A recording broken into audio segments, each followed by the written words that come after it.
各位觀眾大家好，歡迎收睇26分鐘見證實錄。2023年10月16號，卑詩省房屋廳咧推出監管短期租賃市場嘅新法例，為本省急速增長嘅短期租賃市場設立多項嘅限制同埋條件，目的咧就係要促使短租單位咧能夠重返長租市場，期望咧咁樣有助解決租屋單位短缺問題。咁新法例側重嘅範疇係乜嘢呢？省府將會點樣分階段實施？另外，本省目前嘅短期租賃市場究竟又存在住啲乜嘢嘅弊端呢？ These actions will return literally thousands of homes back to the market. I believe that the one that was just implemented is a one-size-fits-all approach to something that seems to be a scapegoat to the affordability crisis. But unfortunately, all of the recommendations we put forward were rejected by the NDP government.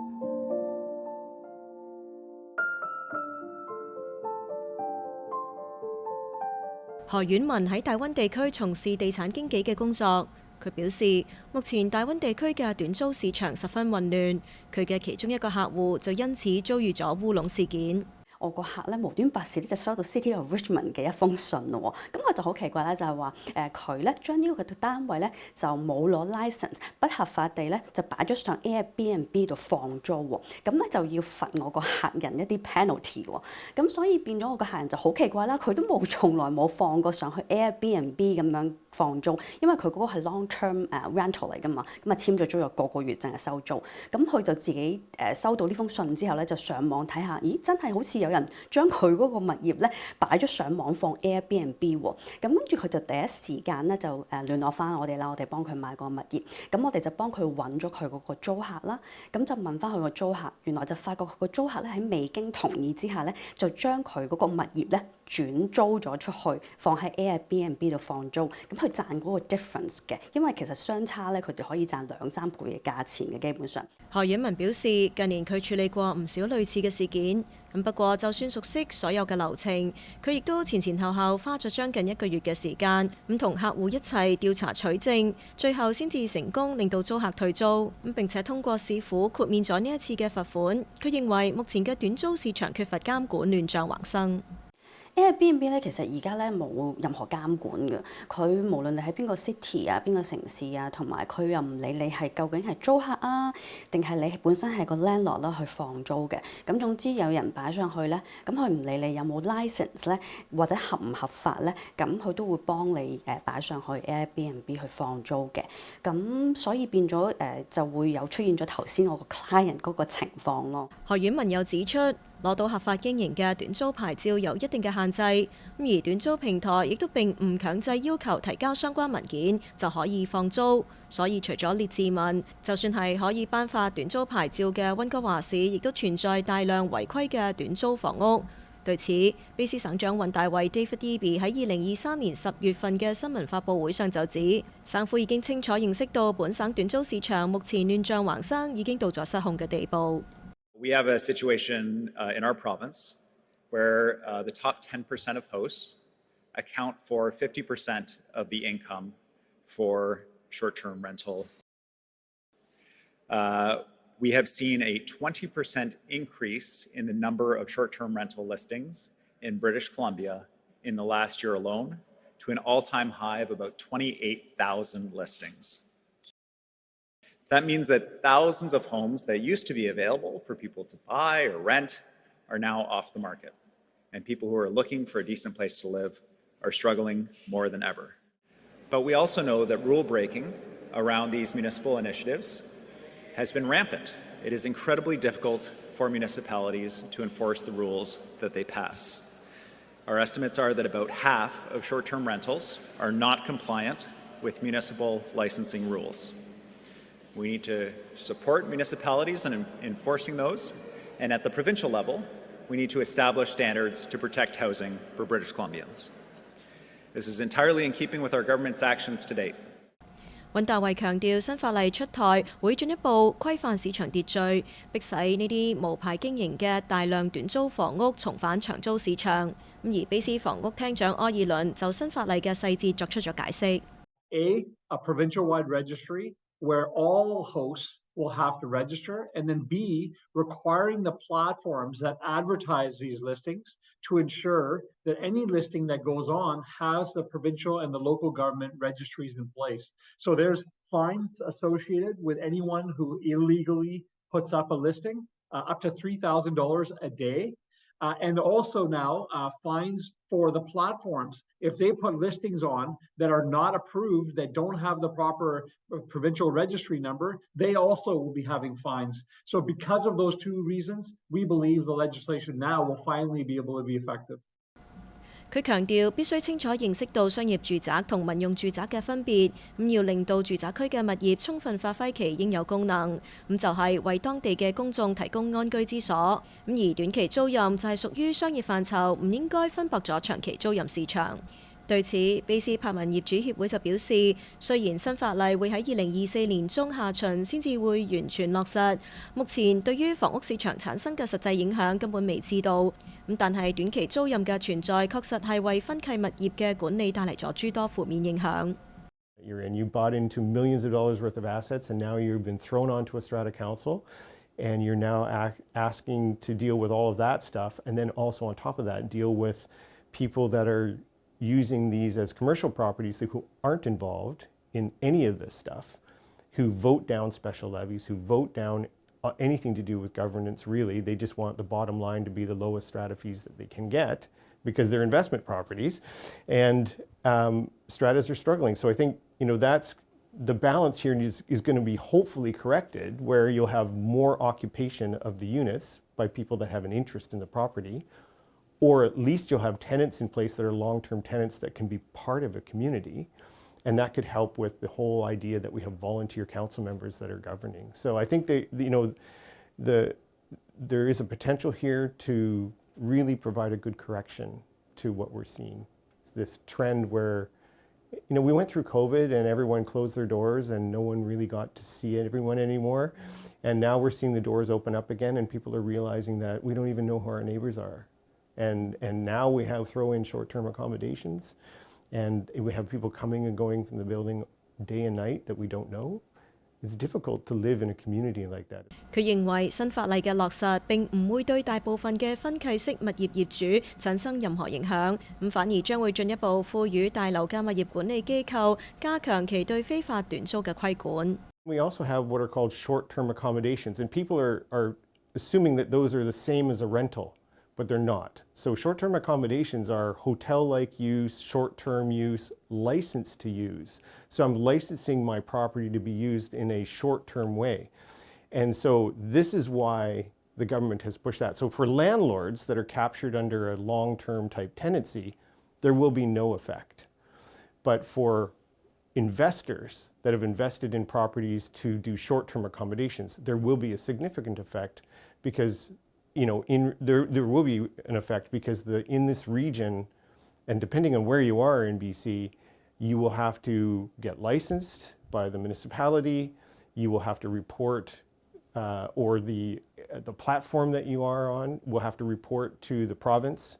And we're still waiting to see the regulations about that, and also regulations about exemptions. So there will be an effect on people that, if you want to assume that you're going to call people landlords, that are operating short-term accommodations, that's a really not a great way to, even though the legislation is named with the word rental in it.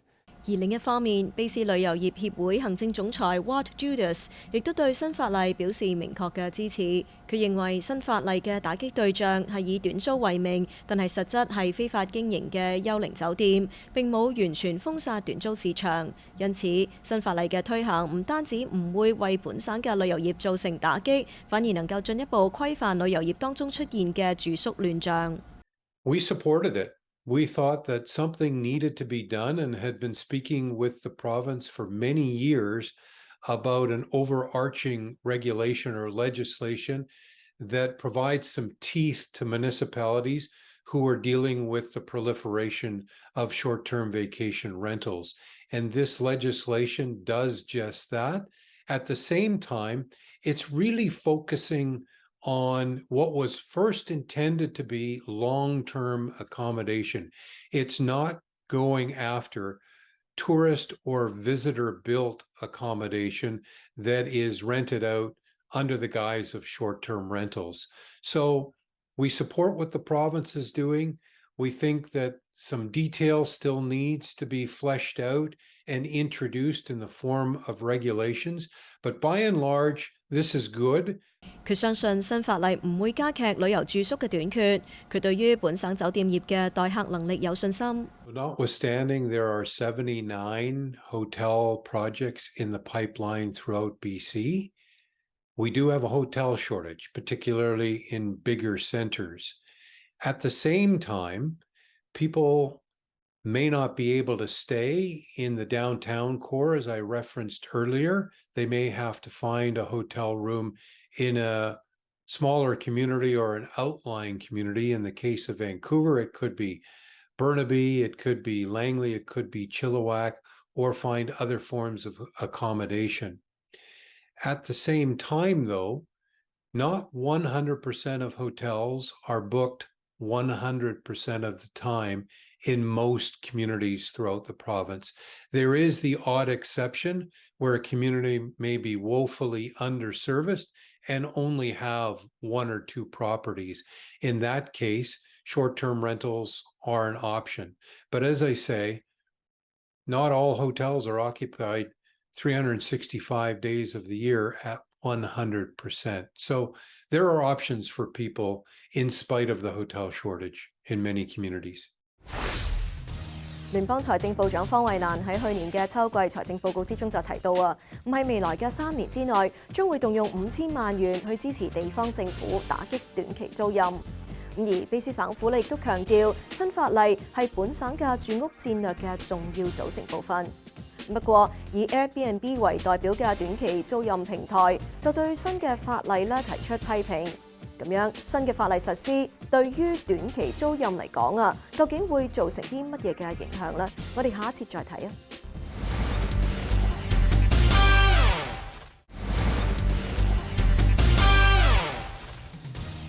歡迎返嚟節目時間。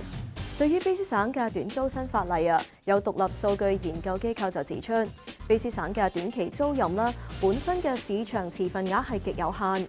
Airbnb 嘅數量喺全國嘅房屋單位之中，只係唔到1%嘅比例。而各大短租平台嘅業主，即係指省府喺度推卸責任，旨在誤導公眾，令到短租成為房屋危機嘅代罪羔羊。而更加有餐飲業嘅人士就指出新法例嘅一刀切做法，將會對本省嘅旅遊業造成巨大打擊。喺大溫地區擁有超過170個短租租盤嘅短租管理公司始創人兼行政總裁 Jordan 表示，省府喺立法之前並冇同業內人士進行任何溝通，令到短租行業成為本省房屋危機嘅代罪羔羊。佢本人作為短租行業嘅代表，亦都遭遇過網絡暴力。I've been doing this for 4 years. Never have I been approached by any regulatory body, any people in position to make policies, or anyone of the government in a proactive manner. No one has tried to work with people like me to find the greater good for the people that live here in Vancouver and the province. I'm seemingly instantly villainized. And this video is likely going to bring a lot of negative feedback just because I'm speaking as someone who does short-term rentals, and these people just jump to conclusions for the most part. And yeah, I think that if we just look at things for what they really are and know that not every short-term rental operator or person is trying to eat up all the homes in the city, and also know that it's less than 1% is what's offered on the market for a substantial amount of time of the year. I believe that the one that was just implemented is a one-size-fits-all approach to something that seems to be a scapegoat to the affordability crisis. 而佢亦都對新法例之中對短期租賃嘅定義嘅更改提出咗異議。佢認為目前好多城市對於短租嘅定義係少於30日，新法例將其改為少於90日，唔符合實際情況。Where I have an opposition or I disagree is the 30-day minimum rule. I see, Vancouver, British Columbia, the cities within British Columbia, it's not like this blanket, every home is a long-term rental. Like, that's not how it works. And even if this legislation works perfectly, that's not how it's going to work either. It's a dynamic ecosystem for needs of housing. Yes, the vast majority is long-term rental housing, of course, or just long-term residences. But there are thousands, maybe in some cases hundreds of thousands of reasons why people need furnished rentals at different tenures. It could be a day, could be a couple days, could be weeks, could be months. And these reasons of necessity for furnished housing vary in terms of importance and in terms of the positive impact it has, but they're definitely there, and it will continue to be the demand's not going anywhere, like I said. So me myself, I have a large company, and I definitely will comply and make sure I comply, but you'll see a lot of people getting around this legislation and causing possibly even more issues, because as supply drops, the black market will likely become more profitable. So, and that creates a paradox. 而 Airbnb 美國及加拿大東北部區域負責人 Nathan 就表示，短租新法例對於本省嘅住屋危機起唔到任何作用。The province of British Columbia has long had a housing crisis. This has predated Airbnb. The government's legislation is not going to alleviate the province's housing concerns.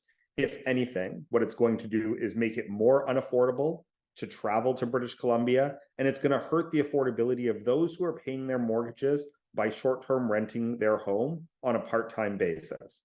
We know that this is going to impact a lot of people's travel and the economy of British Columbia. And we also know that it's going to have no impact on the housing market in the province. That Airbnb and short-term rentals are not the cause of the housing crisis, that at the levels that we operate, that the estimated effect of Airbnb or short-term rental activity on rent is basically zero, and that even when strict rules are put into place, that it has no impact on the housing market. The best example is Vancouver and Toronto. Vancouver regulated in 2018, Toronto in 2021. Both cities have strict rules. Both cities, since those rules came into effect, we've seen rents continue to increase and vacancy rates continue to be very, very suppressed. And so we know that even in very regulated communities, there is no impact on the housing market, and that the answer is to do something big, which is build more housing for more people to live and work in our cities. 佢強調，佢冇辦法改變已經推出嘅新法例。Airbnb 作為最大嘅短租平台，會盡力配合新法例嘅實施，但係就認為短租行業對於卑詩省居民帶嚟嘅積極影響唔應該被人遺忘。More than 1 million British Columbians traveled inside BC as an Airbnb guest last year in 2022. 1 million British Columbians. There's only like 4.5 million British Columbians total. 1 million, almost 25% of British Columbia residents traveled inside BC as an Airbnb guest. Sometimes it was holiday, sometimes it was visiting family, sometimes it was for healthcare, sometimes it was because they were renovating or painting or moving. There's a lot of reasons why people need short-term accommodation from time to time. And so it needs to be taken into account that both the guests are looking for places to go, and we saw news articles that people coming for concerts now have nowhere to stay. At the same time, our hosts, and the vast majority of our hosts, only host to be able to make their mortgage, to pay their rent. A lot of people are doing this more and more today because of the cost of living increasing, interest rates, and inflation. 另一方面，本國獨立數據研究機構加拿大資議局經濟研究部門主管 Tony Boland 就提供咗一份關於 Airbnb 活動同加拿大租賃市場嘅報告，並且指出 Airbnb 喺加拿大所佔有嘅房屋市場份額極為有限，不足以對租金嘅升跌構成影響。The main explanation for our admittedly surprising finding that we could not see a causal relation between Airbnb activity and rental price increases is that Airbnb activity is relatively small in the overall footprint of the stock of housing. In these 19 cities that we looked at across Canada, all the big cities in Canada, Airbnb represented on average about 0.5% of the overall stock of housing. So the main reason we didn't find this connection between Airbnb activity and rental prices, in our view, is that Airbnb is just not large enough on its own to be causing rental prices to be going up. 而佢提供嘅另外一組數據亦都表明，本國存在巨大嘅房屋缺口。咁就算短租單位轉成長租供應，亦都唔能夠令房屋嘅總數量得到增加。If you were to introduce regulations that effectively stop houses and apartments being rented out uniquely or only for short-term rentals, then certainly you are going to increase the available supply of housing for other uses, primarily long-term rentals and owner-occupied housing. The goal, though, I think, of a lot of these policies is to increase the affordability of housing, that is, bring the prices down, prices of houses or the prices of rents. But to have a large enough increase in supply to bring down prices to a level that is considered affordable requires a massive increase in the number of available units.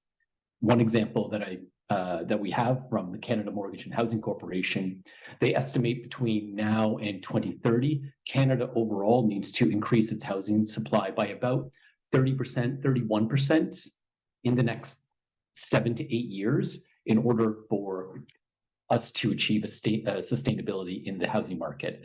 That's a major increase, right? A 1/3 increase almost of the supply of housing. So releasing some short-term rentals into the market can add to that, but it's going to be a relatively small drop in the bucket compared to what's needed to deliver affordability. 卑斯餐飲業協會主席兼行政總裁 Ian Tosterson 就表示，新法例將會嚴重壓縮本省嘅旅遊業。佢指出，解決住屋危機嘅關鍵係要增加整體嘅房屋數量，因為本省嘅酒店供應同樣存在巨大嘅缺口。咁短租嘅出現大大減輕咗旅遊業嘅住宿壓力，而新法例就將會削減本省嘅旅遊業動力。I think that's we at real risk here for people that can't get accommodation in Vancouver, Victoria, in the Okanagan, where there's not enough hotel rooms. I think that we are at risk until we are able to build up our hotel stock and maybe change these regulations to make them a bit more flexible. I think we are at risk of having people saying, I don't want to go there, it's too expensive, or I can't get accommodation. About 20% of our sales is tourism. But we also know that, half the industry right now, because of the situation after the pandemic, is not making any money. So we are going to have to rely on strong tourism in the future to help us get stable again. 而卑斯聯合黨黨領馮儀幹就批評新民主黨政府立法之前考慮欠妥當，並冇充分聽取公眾聲音，導致新法例存在大量漏洞。We put forward 4 amendments that would really drastically improve the legislation. They included, for example, exemptions for people that are traveling to receive medical care here in Vancouver, because lots of people from rural parts of British Columbia need to come to Vancouver to get complex medical treatment. So we said there should be an exemption for that. We said there needs to be an exemption for major events, so that during a major event like a Taylor Swift concert or the FIFA 2026 soccer that's taking place in Vancouver, that there be an exemption to allow Airbnbs during the period in which that's taking place, so that we have some extra rooms to help support the lack of hotel rooms. We put forward amendments to say that it should be restricted to that small percentage of the population that own a lot of Airbnb rentals. Yes, put restrictions on them for sure. Those units should be back into the long-term rental market. But don't go after the little people that just have one unit. We felt that that was very unfair. But unfortunately, all of the recommendations we put forward were rejected by the NDP government. And they're going to have to reap the bad news that's going to come from this. 好啦，今集嘅節目時間就差唔多啦。咁如果觀眾對我哋嘅節目有啲乜嘢意見嘅話，係好歡迎大家以電郵嘅方式同我哋聯絡㗎。我哋嘅電郵地址係 mag26@fairchildtv.com。如果觀眾想上網重溫翻今集節目，亦都可以上到去我哋嘅網站3w.fairchildtv.com， 點擊節目重溫一欄就可以睇得翻㗎啦。下星期同樣時間再同大家見面，晚安。